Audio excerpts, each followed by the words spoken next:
Welcome, jesters. Once again, President Trump, as he did back in, I think, 2018, has made the recommendation to change the filing requirements for publicly traded corporations from quarterly to semi-annually every 6 months for our friends on the left. And I think this is a very good idea. Unfortunately, again, our not-so-smart friends on the left are crying that this is going to deprive investors of the information they need to make investments, blah, blah, blah, blah, blah. Here's the problem with this. The quarterly filing requirement was implemented way, way back in 1963. At least the first version of it was. It has been modified several times since then. And at the time, I guess it kind of made sense. These corporations, they should be publishing certified financial reports by, accredited accounting firms and everything like that. But things have changed drastically since 1963. Way back then, these financial reports, sure, they might have been offered quarterly, but they took time. This was a very slow process. It took time to actually crunch and validate the numbers. It took time to print out the binders of paper. It took time to send them out to the analysts. It took time for the analysts to then open them up and look at them and actually analyze them. This whole process was very slow, and it gave the advisory class the time they needed to properly evaluate everything. Not anymore. Things are too fast. With the internet and the corporate accounting software and everything like that, the bulk of these reports can be produced almost instantaneously. Every large-scale corporate ERP, enterprise reporting system, resource planning system, whatever, can do this at the touch of a button. They're all pre-programmed, and they're very, very easy to generate and publish and disseminate, and that is the problem. Because it is now such a fast process, the intent is no longer in place. This is not a tool for analysts and investors to actually evaluate the health of the company. It has become a tool to manipulate the stock price. That's it. And it's crazy because our friends on the left keep complaining about this, but they just cannot connect the dots to see what is happening, right? Very often, someone like Bernie Sanders will just whine and moan about corporations buying back their stock, failing to notice that they'll publish some less than good results. The stock price will dip.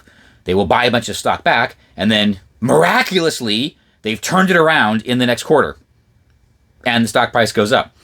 And they've made a lot of money because the fast pace of investing these days and the requirement to file these reports gives them great cover to manipulate the stock price in ways that our friends on the left just haven't been able to notice.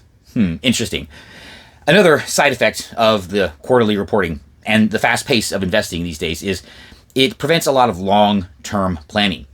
I'm sure you've heard people in various different spaces continuously complain that these corporations are not making long-term plans. They're making decisions just to affect the bottom line for the next earnings report or something like that. They'll sell off a division just to boost cash for the next reporting period. They're not making long-term plans anymore, which is good for the economy. They shouldn't have to be making decisions based on some silly SEC regulation. They should be able to plan for the long-term growth of the organization. So that's two strikes against quarterly reporting, right? And I think the president knows this, which is why he proposed doubling the length of time between reports, hoping that this would give these corporations time to actually do a little bit of long-term planning instead of just chasing the short-term reporting goals, which is what they're doing now. So, predictably, though, as seems to be the case on a lot of things lately, the president has our friends on the left defending what they used to decry. They're out there defending the evil corporations, against deregulation.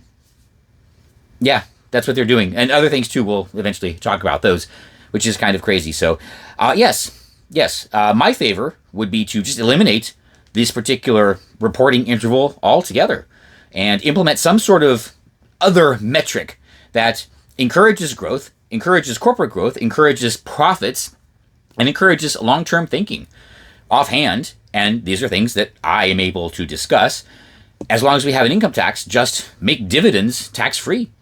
That's it. They will encourage people to buy dividend stocks, and the corporation in order to encourage investment, will plan for long-term dividend growth, right? That's profits. And in order to pay the dividend, you have to be running a somewhat successful business. Yes, I know there's always going to be differences, but that's what we want to encourage. Long-term, stable growth that is a return on investment and a net contribution to society.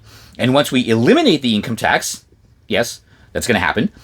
An alternative to making the dividend tax-free is dividends that are paid out can be used as a credit on tariffs or something similar to that. How about that? So, yes, the SEC quarterly filing, it is anachronistic by now, and it has been abused too often by the corporations, by the corporate leadership that is actually smarter than the regulators that are implementing and managing it.